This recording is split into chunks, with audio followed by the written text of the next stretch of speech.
سلام كمي تغني وزخبركم تخاتلتي مدب انتاي تمخروني كمي علىكم لايك اند سبسكرايب ايترسعيكم متاكم زي ترفكم وا طوقوا انتي رختب لكم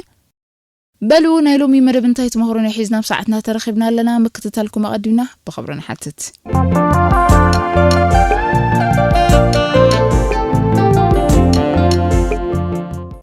كم تنزم مالت قوالي زمرعيلة زحسبا حلماوي تقوال نيراتني اتا كم زبلت كتكون اللوا زبلا زنبر كون كاب كون النز رحقت ايكونتن نابنت صغب حاليتن كدريتن كتكون تخيليا امون غوغن مسكال قال كيدان اسيره دهر عمت ناي مرعانا جن كم تازا حسبا زنبر كوغان تلالي لخو امون غو اتغرقيره زلخمو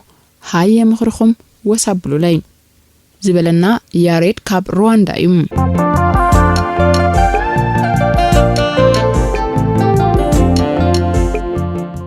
زغبركا ياريد حونا مرعاكو بعالتي بيتكا بهيوتن كلا ايدقمنيو بوزحات سلازدقمو زدقمي مسلكان تحاليو جن بوزحات سلازسرقون سرقي زفقاد كمسلكاي مالتيوم بنقشتوهان كاللخات تطاواتاي كعسو اقري كتكون تدلنير كانبال حاندبت جن اقاركا لميسانمو كالمويا جميركا اب ارغانكا اقاركا سلازحاويا جن نتي اتملكو مويا قديفكا هيلكا كعسو كتمهار تخيلدو ولا تفتنكا امونغو موت كتركبكا بقى نمرعاونكم غيركا موسدو نتا اتحال ما زنبركا قوالدما بسنكي ارغان اب عرات مستقادمكا كم زتو هبتكا كعسو غيركا قطرا كتمرعا خلخا فتح كم زيلا قوريصكا كتمرعا ألكا فتح كا نغرات كتصورو زيكونن تخوينو مخا كم ناي مودات امراصي زوسد فوس موتيو كاب سرح نغزا ان اتخا مسح سغا صنحكا دسيبلكا يخون اغاطام خوينو جن شرو صنيحاتكا ان تمكبكا خلخا اب غوربيت سغا سلز چنوتكا ማአድኻ ገልቢጥካ ናብ ጎረቤት በመኻድ ኣብዚ ማአድኻ ተኣትዶ ክትኣቱ ትኽእሊኻ ኣጽያፍ ነገር ምዃኑ ግን ኣይተርፎኒም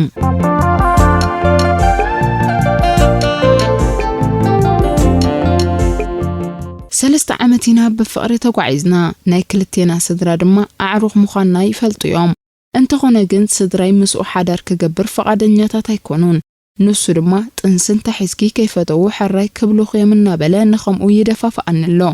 ኣነውን ዝሓሸት ፍታሕ ኮይና ተሰሚዓትንላሞ ሓጋዚ ዝበልኩሞ መኽረባ ሃቡኒ ዝበለትና ጽገ ካብ አዲስ አበባ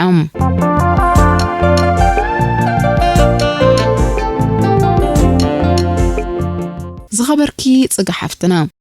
ልዕሊ ስድራኺ ንዕኡ ኣሚንኪ ማለት ድዩ እዚ ዝጠቐስክዮ ብኽልተ ምኽንያታት ፍታሕ ክኸውን ኣይክእልኒው መጀመርታ ድሕሪ ጥንሲ ጥልመት ከም ዘይመጽእ ብኸመይ ተረጋግጺ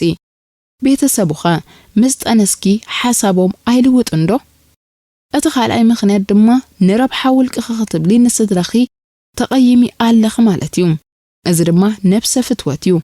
ስድራይን ከይፈተውንን ዝብላ ቃላት ድማ ፈጺመን ክወሃሃዳ ዘይብለን ቃላትን ብዛዕባኦም ዘይገርመከን ተኾይኑ ደኣሞ بوغن انداود ጥራይ ውራይ ተገይሩ ንስኸ ግን ብዘይ ስድራኺ ስቕልኪ ምስኡ ትጥርነፊ ከይፈተው ምስ ሕሩር ከብዶም ኣመርዕ ምኽማለት እኳ ካብዚ ዝፍለይ ኮነን ስድራኻ ዘይፈትዎ ክትምርዖ የብልካን ዝብል ምኽሪ ኣይንህብኒና ምኽንያቱ ወላ ነቲ ልክዕ መጻምትኻውን ብጌጋር ዲኢት ስድራኻ ክጸልእዎ ይኽእል እዮም ዘይትፈትዎ መጻምቲ መሬጽኪ ከይኣክል ጥንሲ ሒዝኪ ድማ እንተ መጽኺዮም ግን ንበዓል ንጎዳ ሓውደ ብሶዩ ነገሩ ምናልባት ፍቅር ጥራይ ከይከውን ኣዕዊር ክዘሎ ፍቅር ማለት ኩሉ ነገር ማለት ስለዘይኮነ ስድራኺ ቁናዓት ከይህልው መርምሪ ምናልባት እቲ ዝህብዎ ምኽሪ ፍጹም ጌጋን ተኾይኑ ንኣብነት ዓሌት ዓዲ ገዝሚ ወዘተም ከተእምንዮም ትጽዕሪ ኣብ ክንዲ ብጥንሲ ተገድድዮም ድማ ብዘይክኡ ክሳደይ ንኻራ በመባል ኣብ ሓሳብኪ ንምእታሞውን መሓሸ ኣይግበሮድ ኣምበር ዘይተሓስበ ገዚፍ ጸገሙን ክስዕብ ይኽእል እዩ ጠኒስክ ምስ መጻኺ ክልተ ጎሂ ኮይኑዎም ካብ ገዛ ከባሩሩኺ ይኽእል እዮም ሽዑ ከብ ድኸም ርሕኪ ከተስቆርቁርን ክትነብዕን ትኽእል ኢኺ ንሱ ነቲ ጥንሲ ኣሜን ኢሉ ከም ዝቕበሎን ስድራኸውን እንተ ጠኒስኪ ከም ዘመርዑኽን ሙሉእ መረጋገፂ ስለ ዘይብልኪ ካልእ ሜላ ደኣ ፈትን እምበር ጥንስስ ፍታሕ ኣይኮነን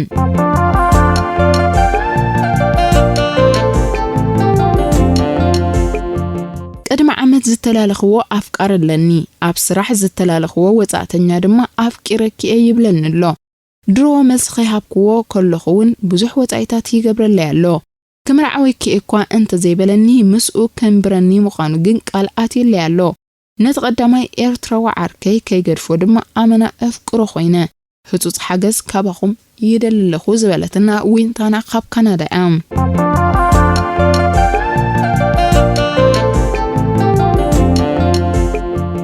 ዊንታና ሓፍትና ብልብ ኸዲኺ ብኸብድኸ ተፍቅሪ ብዛዕባ ፍቕሪ እንተኾይና ኸነዛረብ ዘጠራጥር የብሉን ብዛዕባ ንግዲ እንተኾይኑ እቲ ሕቶ ግን እቲ መልሲ ኻሊኡ ብመሰረቱ ኣብዚ መደብ እዚ ጉዳይ ልብ እምበር ሕቶ ኸብዲ ኣይኮንናን ኣልዒልና እንዛረበሉ ሰብ ድማ ብእንጀራ ጥራይ ኣይኮነን ዝነበር ልዕሊ ፍቕርኸ እንታይ መግቢእኸ ክትረኽቢ እቲ ወጻእተኛ ኣፍቂረኪ ስለ ዝበለክ ጥራይ ከተፍቅርዮ ኣይትኽእልን ኢኺ ንስኸውን ንፍቕሪ እትኸውን ልቢ ስለ ዘላትኪ ዝመረጽክዮ ከተፍቅሪ መሰልኪኡ ገንዘብ ርኢኺ እንተለጊብክዮ ድማ ከብድኺ እናመረቐ ልብኻ ግን ክራገም ክነብር እዩ ንገንዘብ ኢልካ ከተፍቅር የብልካን ዝብል እኳን ስለ ዘረባ ኣይኮነን ብዘይ ፍቕሪ መንባርዩ ብርቱዕ እምበር ብጥሜት ዝሞተት ነፍሲ ኣይረኣናን ሓደ ዘንጋዕክዮ ዓብ ነገር ድማ ኣሎ ፍቕሪ ምጅማርን ምስ ፍቕሪ መንባርን ነንበይኑ ኣርእስታት እዩ መብዛሕትኦም ደቂ ተባዕትዮ ድማ ከምቲ ንፍቕሪ ክሓቱን ከለዉ ዝነበሮም ኣቀራርባ ኣይኮነን ዝቕጽሉ ወላውን ብልቢ እንተፍቀረኪ ፍቕሪ እናለመነን ፍቕሪ ምስ ወነነን ነንበይኑ ኣቀራርባ ከርእየኪ ባህርያዊ እዩ ስለዚ እታ ድሮኳ ብዙሕ ወጻኢታት ይገብረለይ ኣሎ እትብል ዘረባ ኔውበልያ ምናልባት ንሕቶ ፍቕሩ ምስ ተቐበልክዮ ቁጥሚ ክኸውን ይኽእል እዩ ልዕሊ ልብኺ ንኸብድኺ ክትእዘዚ እንተፈቲንኪ ሕልነኸውን ካዕዘምዝም ክነብር እዩ ልቢ ደኣዩ ዘእተኻሉ ስቒሉ ዘይቅበል እምበር ከብድስ ዝሃብካዮ ኣኪቡ ክነብር ይኽእል እዩ ንስለ ገንዘብ ኢልኪ እንተቐሪብክዮ ድማ ንኽትበልዕልኪ ትነብርለኺ ማለት እዩ ኮንዶኾን ዓርኪ ዘይነበረክ ተዝኸውን እምበር ንኣፍቃሪኺ ገዲፍኪ ንስለ ገንዘብ ክትብሊ ወጻእተኛ ምንዳይሲ ኣይግድን ስለዚ ሓፍትና ዊንታና ዊንታ ልብኽ እምበር ዊንታ ከብድኽስ ኣይድሌክን እዩ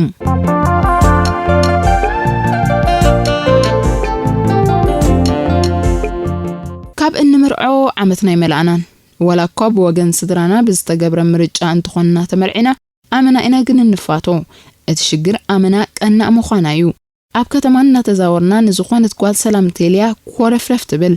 ጓል እንተደዊላትለይ እሞ ዓበድበድያ ትብል ኣነ ግን ፈጺመ ከምኡ ጠባይ የብለይን ብኸመይ ደኣ ከእምና ይኽእል ዝበለና ሰለዩ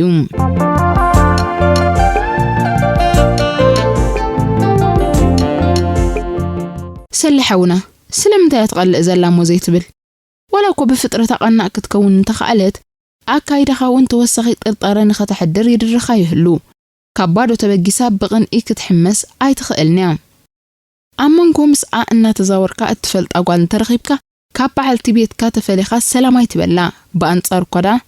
እዚኣ ካብ በዓልቲ ቤት እያ ኢልካ ኣላልያ ኣብ ቅድሚን በዓልቲ ቤትካ ምዃና እንተነጊርካላ እምነት ካሕድረላ ይኽእል እዩ እድቢልካ ሰላም እንተልካያ እውን ጥርጣረኣ ክውገደላ ይኽእል እዩ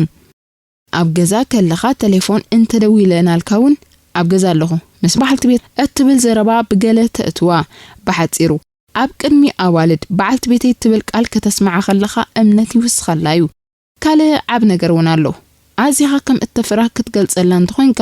ምስ ካልእ ይዘውር እዩ ዝብል ሓሳብ ክጠፍኣላ ይኽእል እዩ ስለዚ ኣዝዩ ዘፍቅረኒ ዝብል ኣተሓሳስባ ከም እተሕድር ክትገብር ጸዓር ፍቕሪ ብኸመይ መንገዲ ይግለጽ ግን ናትካ ብልሓት ይኸውን መንቀሊ ቅንኢ ብዙሕ ምኽንያታት ክኸውን ይኽእል እዩ ባህርያትካ መልክዕካ ኣዘራርባኻ ብዙሕ ትፈልጠና ዋልድ ብዘየገድስ ናተይ ንዕቀትዩ ኣብ ቅድመይ ሰላም ዝብለን ዘሎ ወይ ድማ ንዓይ ከቕኒ ኢልዩ ንብዙሓት ዋልድ ሰላም ዝብል ዘሎ ዝብል ኣተሓሳስባ እውን ከተሕድር ስለትኽእል ብዝተኻእለ መጠን ምስኣ ክትህሉን ከለኻ ምስ ዋልድ ሰላማይ ተብዝሕ ሰላም እንተበልካ እውን ካብ ብዝሒ ዘረባን ጥቡቕ ሰላምታን ተቆጠብ እዚ እናገበርካ ብቕንኢ ትሕመስ እንተኾይና ግን ተፈጥሮውን ክኸውን ስለ ዝኽእል ከይተሓለልካ ጥራይ ተጸመማ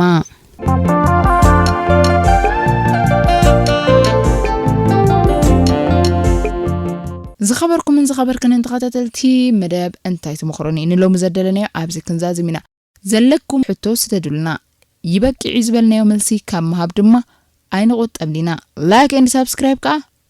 معريا أيترسو بلو سسناي نخلنا